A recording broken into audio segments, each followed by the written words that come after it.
Hallo zusammen, ich bin der Bünzli und das ist Bünzli Breaking, die Show, wo wir uns anschauen, was mich diese Woche so gebrochen hat. Und diese Woche gibt es den zweiten Teil für unserem Abstimmungsspecial. Servus, Citoyen.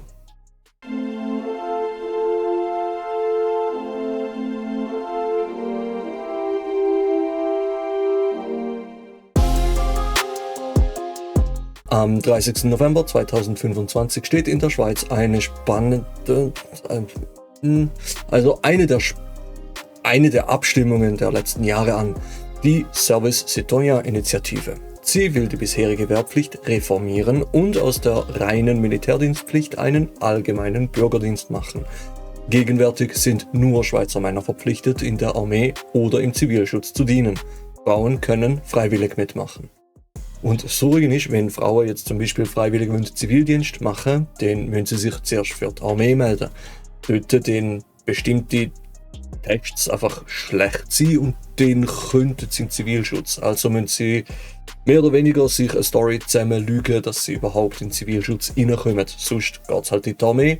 Oder wenn es dann ganz schlecht läuft, müssen sie einfach anfangen, Wehrpflichtersatzabgaben zu zahlen. Freiwillig melden, abgelehnt werden und dann dafür zahlen.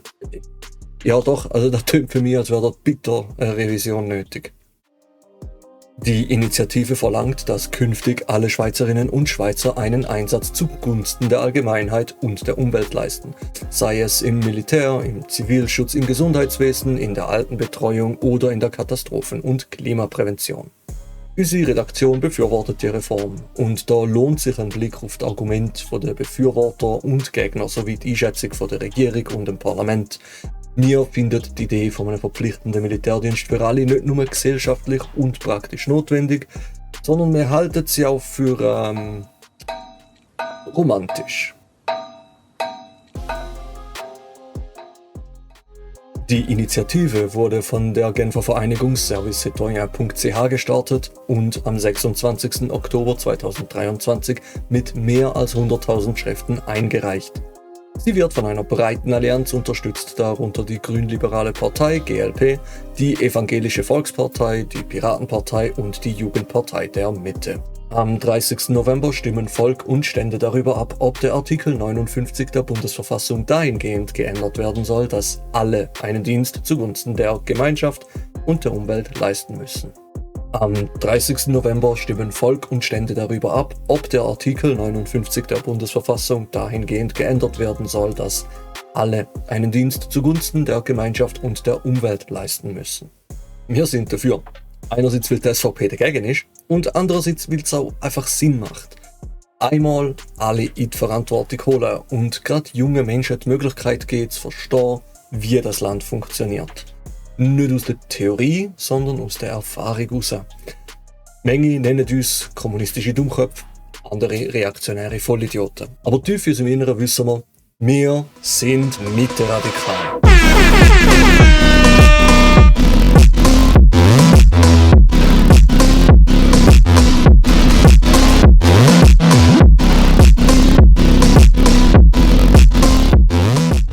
Die Initiantinnen und Initianten wollen das Einsatzspektrum ausweiten. Neben Armee und Zivilschutz sollen Einsätze in Bereichen wie Umweltschutz, Klima- und Klimakatastrophenprävention, Betreuung, Gesundheit, Bildung oder Landwirtschaft möglich sein. Der Gesetzgeber könnte den Dienst in Zukunft auch auf nicht-schweizerische Einwohnerinnen und Einwohner ausweiten. Integration. Und nein, niemand steckt Asylsuchende ins Militär, um denen unsere Dienstgeheimnisse zu zeigen. Es geht darum, Menschen einzubeziehen, die hier leben, arbeiten und schon lange Teil unserer Gesellschaft sind. Oder halt sein sollten. Wenn man Integration will, dann sollte man da vielleicht auch zulassen.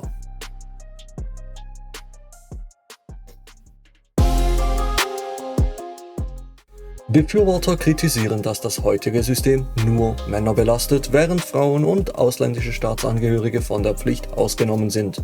Ein allgemeiner Milizdienst würde die Gleichstellung der Geschlechter weiter verwirklichen und die Verantwortung auf alle Schultern verteilen.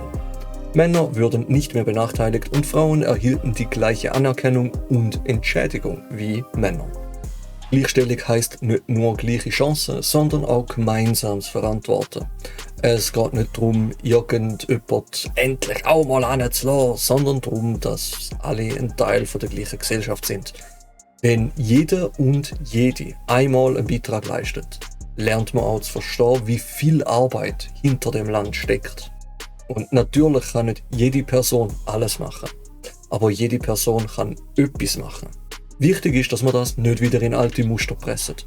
Frau automatische Pflege, Männer automatisch an die Waffe. Dumm. Das Initiativkomitee argumentiert, dass ein Service Citoyen den sozialen Zusammenhalt stärken und das bürgerliche Engagement aufwerten würde. Gemeinsame Einsätze bringen Menschen aus Stadt und Land, verschiedenen Sprachregionen und sozialen Schichten zusammen. Dadurch entstehen Verständnis, Vertrauen und ein Wir-Gefühl. Schon heute hat die Schweiz dank ihres Milizsystems eine hohe soziale Kohäsion, was internationale Vergleiche bestätigen. Ein Service Citoyen wird nicht nur den Zusammenhalt stärken, sondern auch etwas viel Bodenständigeres bewirken. Verständnis. Wer einmal gesehen hat, wie eng das ganze System verzahnt ist, vom Bauernhof über das Spital bis zum Stromnetz, versteht, was für ein stilles Wunder da eigentlich täglich passiert. Alleine die Tatsache, dass man in der Schweiz überall den Wasserhahn aufdrehen oder ab fast jedem Brunnen kann und einfach trinkt, da ist keine Selbstverständlichkeit. Das ist Ingenieurskunst, Verwaltung, Wartung und jahrzehntelange Sorgfalt.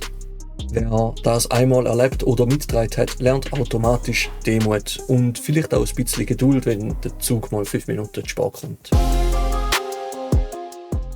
Die Initiative will das traditionelle Milizsystem erneuern und an aktuelle Herausforderungen wie Klimawandel, Pandemien, Cyberangriffe und Blackouts anpassen.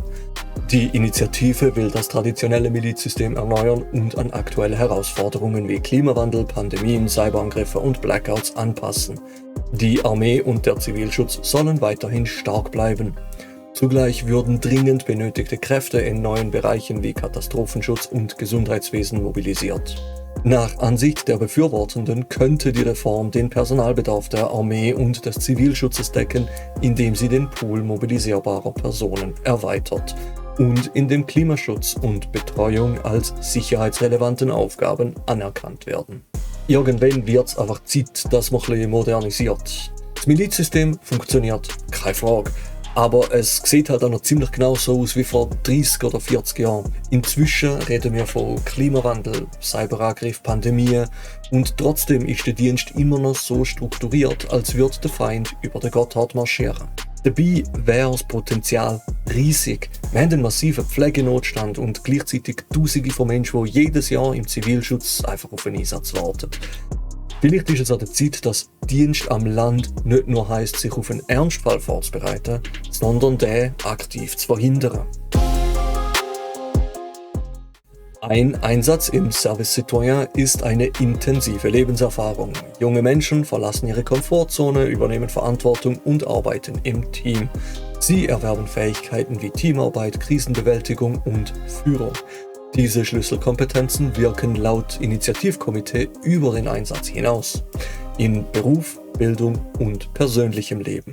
Klar, der Service Citoyen ist eine Lebenserfahrung, aber nicht so wie Gruppenarbeit in der Oberstufe, wo einen alles macht und der Rest dann vor dem Hellraumprojektor steht und einfach auf den Vierer hofft. Da kann man nicht einfach durchsitzen. Wer im echten Einsatz Verantwortung trägt, lernt, dass Teamarbeit nicht heisst, ein anderer macht's und alle sagen Danke. Man lernt, dass Funktionieren manchmal wichtiger ist als Glänzen und dass das gar kein schlechter Gedanke ist. Nimm dir den YouTube-Channel als Beispiel. Das ist kein Hochglanzprodukt, aber besser, wir machen es und informiert und unterhaltet dich, als dass wir immer noch am Skript schleifen würden, um herauszufinden, wieso der Krawallvogel vom Donny Trompete da einfach eine Verarschung ist. Bereiche wie Gesundheit, Pflege, Betreuung, Bildung und Landwirtschaft leiden unter Personalmangel. Der Service Citoyen könnte hier gezielt Entlastung bringen, indem er junge Menschen dort einsetzt, wo sie gebraucht werden. Gleichzeitig würde die Schweiz weniger von ausländischer Arbeitskraft abhängig und ihre Unabhängigkeit stärken. Das tönt doch eigentlich wie ein feuchter Traum von der SVP, wo mal wahr worden ist.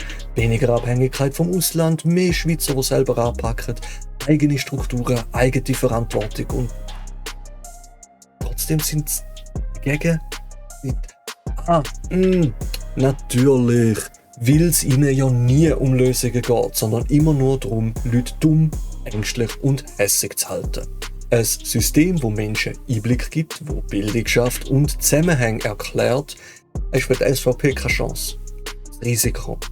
Weil wer das System einmal von ihnen gesehen hat, fällt hoffentlich nicht mehr einfach auf ihre Parolen hin. Wer eine positive Erfahrung im Milizdienst macht, engagiert sich später häufiger freiwillig in Vereinen, Organisationen oder Projekten.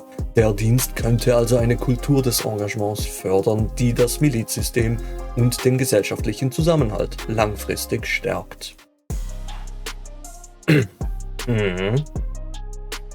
Ihr denkt, das da soll einfach nur das Milizsystem stärken? Ja, klar, typisch naiv.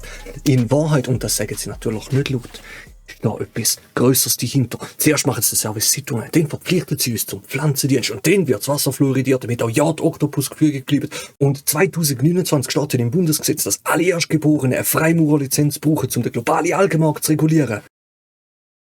Ja, das ist der Plan. Oder vielleicht fördert das Ganze einfach gesellschaftliches Engagement. Wäre ja mal was Neues. Oh ja, Frisur sitzt. Internationale Untersuchungen zeigen, dass nationaler oder ziviler Pflichtdienst die nationale Einheit stärkt und gesellschaftliche Barrieren abbaut. Der ehemalige Kongressabgeordnete Dan Glickman betont, dass Pflichtdienste Barrieren wie Herkunft, Einkommen, Klasse und Sprache überwinden und jungen Menschen die Möglichkeit geben, ihre Mitmenschen als Teammitglieder zu erleben. In rund 30 Ländern existieren Pflichtdienste. Die Schweiz gilt laut dem UN-Glücksbericht als eines der glücklichsten Länder der Welt, was auch auf ihr Milizsystem zurückgeführt wird. Tja, offenbar funktioniert das Milizsystem ja ganz gut. Internationale Studien sagen, stärkt den Zusammenhalt, fördert Teamgeist, macht glücklich. Das ist gut. Aber es ist Zeit zum Besserwerden. Der Bundesrat und das Parlament begrüßen zwar das Ziel, das gesellschaftliche Engagement zu stärken, halten den Service Citoyen aber nicht für geeignet. Sie erwarten, dass die Zahl der 30.400 tönt so ultra genau, dass man fast Respekt überkommt. Nur dumm, dass das System nicht um die Zahl umgebaut worden ist, sondern andersrum. Das ist wie die ewige Huhn- oder Ei-Diskussion. Die Antwort ist klar. Das Ei ist zuerst gekommen, weil es hat Fisch gegeben, bevor irgendjemand auf die Idee kam, Federn anzulegen. Und Fisch legen Eier. Trotzdem argumentieren die Politiker, als hätten sie es gerade erfunden. Das neue System funktioniert nicht, weil das alte nicht dafür gemacht ist. Das ist ein Infrastruktur-Trugschluss. Man haltet fehlende Infrastruktur für den Beweis, dass etwas grundsätzlich nicht geht. Genau das Gleiche sagt man bei Elektroautos. Wird sich nie durchsetzen, es gibt ja keine Ladestationen. 100 Jahre früher hat man gesagt, Verbrenner werden sich nie durchsetzen, es gibt ja keine Tankstellen. Und davor, Rösser, lächerlich, wir haben doch gar keine Infrastruktur für Hafer. Essen Rösser überhaupt Hafer? Ich könnte sich so ein fucking Irrglaube. Das ist die Status Quo-Verzerrung, die Unfähigkeit, sich vorzustellen, dass man ein System anpassen kann, wie man es bis jetzt halt nicht besser gewusst hat. Die Initiative will aber genau das System erweitern und endlich an die Realität anpassen. Das ist nämlich seit Jahrzehnten nicht angelangt worden und es ist Zeit, das zu modernisieren. Und natürlich kostet das, aber dafür gibt es auch extra Service. Zudem warnen Regierung und Gegner vor höheren Kosten. Die jährlichen Abgaben für den Erwerbsersatz und die Militärversicherung würden sich auf 1,6 Milliarden bzw. 320 Millionen Franken verdoppeln. Arbeitgeber müssten den Ausfall der Dienstleistenden kompensieren, was zu zusätzlichen Kosten führt. Kritiker befürchten, dass gerade Branchen mit Fachkräftemangel zusätzlich belastet würden. Branchen mit Fachkräftemangel? Ernsthaft? Das ist das Gegenargument. Die Initiative schickt Menschen genau in diesen Bereich, um dort aushelfen, Erfahrung sammeln und vielleicht sogar zu bleiben. Pflege, Feuerwehr, Katastrophenschutz. Alles Bereiche, die seit Jahren am Ausblüten sind, weil man lieber über den Fachkräftemangel redet, statt Leute auszubilden. Und? Hat das so funktioniert? Und jetzt, wo jemand eine Idee bringt, wo die Lücke wenigstens teilweise stopfen könnte, heisst es plötzlich, nein, belastet die Branche. Was wäre da der richtige Ausdruck? Preposterös? Bizarr? Vielleicht absurdistisch oder aberrant? Dégoûtant. Auch nicht wirklich. Ja, ich hasse grotesk. Die Initiative löst das Problem, das sie kritisiert, aber weil die Verwaltung sich keine Lösung vorstellen kann, verwechselt sie die Veränderung mit einer Gefahr. Vielleicht liegt das eigentliche Problem gar nicht im Fachkräftemangel, sondern im Mangel an logischem Denken. Das Gegenkomitee aus SVP, SP, Mitte, FDP, Grünen und dem Arbeitgeberverband warnt, dass der Dienst außerhalb von Armee und Zivilschutz das Milizsystem schwächen könnte. So ein kaputter MP3-Player. Wenn. You sound like a broken MP3. Wenn Dienstpflichtige zwischen Armee, Zivilschutz und zivilen Einsätzen wählen können, könnte die Personalstärke der Armee nicht mehr garantiert werden. Die Gegner verweisen darauf, dass die sicherheitsrelevanten Aufgaben der Armee kein Experimentierfeld sein sollen. Die Gegner sagen also, dass die Armee schwächer wird, wenn mehr Leute zur Auswahl stehen. Das klingt irgendwie logisch. Es ist ja genauso wie wenn auf der Baustelle plötzlich mehr nein, da wäre besser. Aber wenn jetzt im Spital plötzlich mehr Pflegepersonal... Nein, da geht es auch nicht.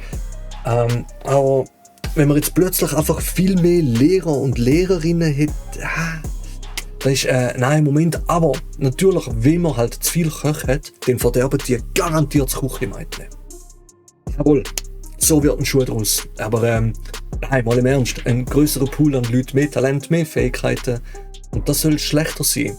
Und also ich sage da wirklich nicht leichtfertig. Okay, Boomer. Die Linke und Menschenrechtsorganisationen kritisieren, dass der vorgeschlagene Bürgerdienst die Grenze zur Zwangsarbeit überschreitet und gegen internationale Konventionen verstoßen könnte. Laut dem Gegenlager wäre die Verpflichtung zu Diensten während Ausbildung oder Berufseinstieg ein unverhältnismäßiger Eingriff in die persönliche Freiheit. Oh boy. Gegner nennen das Zwangsarbeit und den Eingriff in die persönliche Freiheit. Das klingt natürlich dramatisch, aber irgendwie ein bisschen vergesslich, weil das jetzige System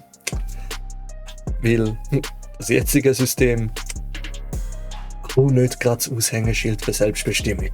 Wer schon mal einen Aufgebotsbrief im Briefkasten hat, weiß, wie freiwillig das Ganze ist.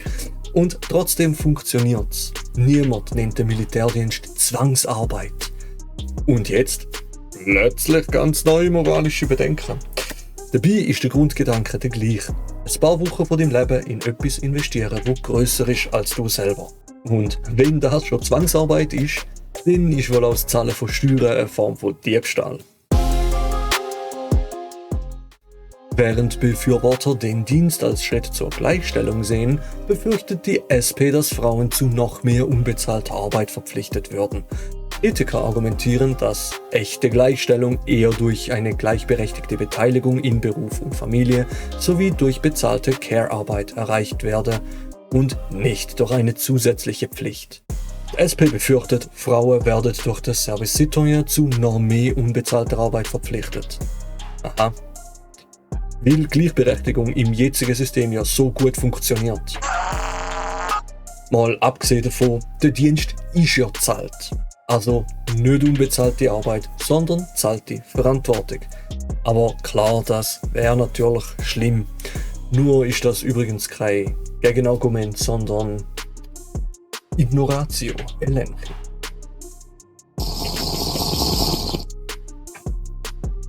Latinisch Leistungskurs. A false premise, falsche Prämisse. Vielleicht sollten wir uns weniger Sorgen machen, dass Frauen überfordert werden und mehr, dass Gleichstellung endlich mal ernst gemeint wird. Internationale Beispiele zeigen, dass verpflichtender Dienst in pluralistischen Gesellschaften umstritten ist. Freiwilligendienste wie AmeriCorps oder das Schweizer Zivildienstsystem zeigen, dass freiwilliges Engagement oft effektiver und glücklicher macht als verpflichtender Dienst. Zudem kann Pflichtdienst zu sozialer Ungerechtigkeit führen, wenn gut situierte Personen sich der Pflicht leichter entziehen können.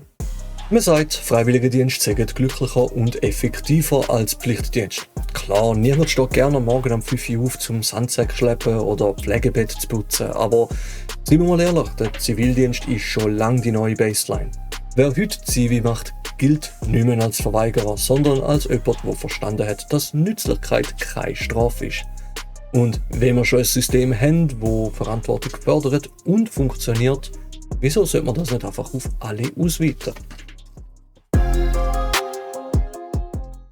Eine im Oktober 2025 von GFS.Bern durchgeführte Umfrage ergab, dass 48% der befragten Stimmberechtigten die Initiative unterstützen, 46% dagegen sind und 6% unentschieden.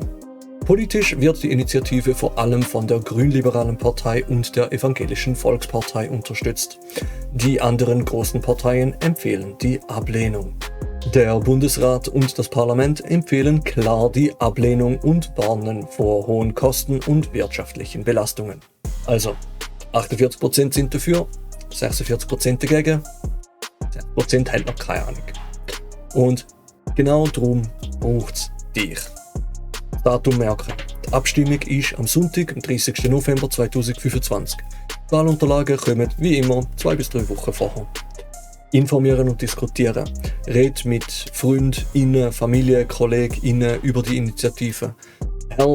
Druck das Video aus Frame by Frame, bind es an den Schwanz von deiner Katze und jag sie durch die Nachbarschaft, wenn es sein muss.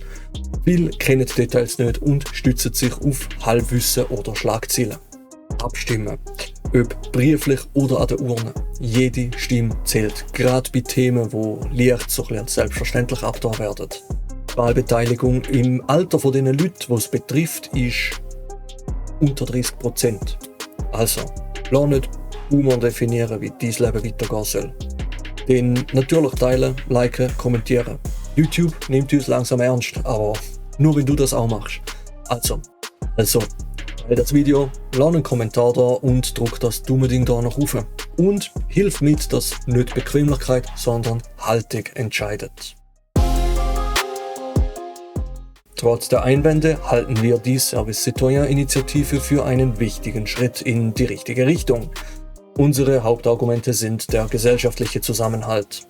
Gemeinschaftsdienst bietet Menschen aus unterschiedlichen Hintergründen eine Chance zusammenzuschaffen und ein gegenseitiges Verständnis zu entwickeln. In einer polarisierten Gesellschaft kann ein gemeinsamer Dienst Brücke bauen und das Wir-Gefühl stärken. Eine lebensnahe Erfahrung für alle.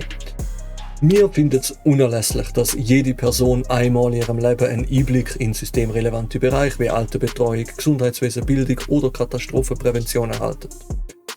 Diese Erfahrungen erweitern den Horizont, führen zu Empathie und vermitteln auch wichtige Kompetenzen.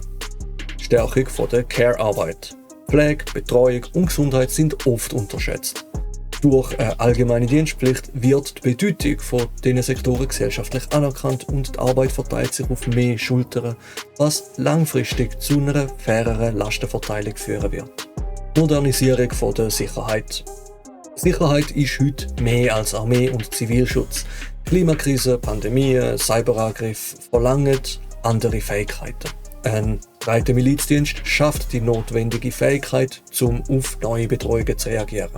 Vorbereitung auf die Zukunft. Durch die Einbindung von allen Bevölkerungsschichten wird eine Kultur vom Engagement gefördert, die über den Dienst auswirkt. Junge Menschen entwickeln Solidarität und Verantwortungsbewusstsein, wo sie als Bürgerinnen und Bürger in die Gesellschaft einbringen werden.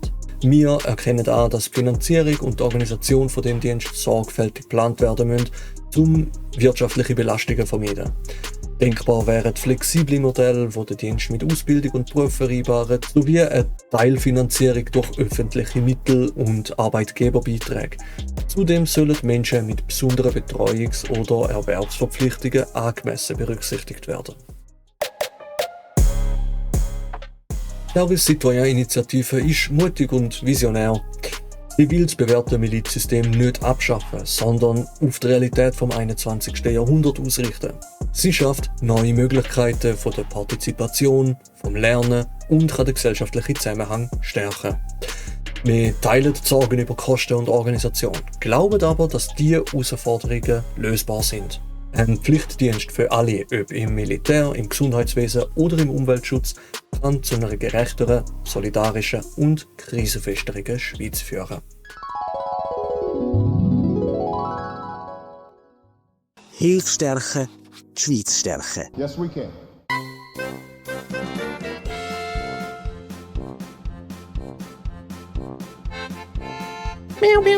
Ja, Atomwaffe für die Schweiz. Das Argumentiv, es ist mega weird. Ich habe vergessen, Luft zu holen. Heute, man merken, wir sind mit. Ich das so ein schlechter Leonidas war, aber gespritzt. Dings ist egal, eine Krawallfackel, ja. Nichts will funktionieren, ich probier's nochmal. Ich muss den Leuten echt sagen, dass ich nur den Grundkurs gemacht habe, nicht den Leistungskurs.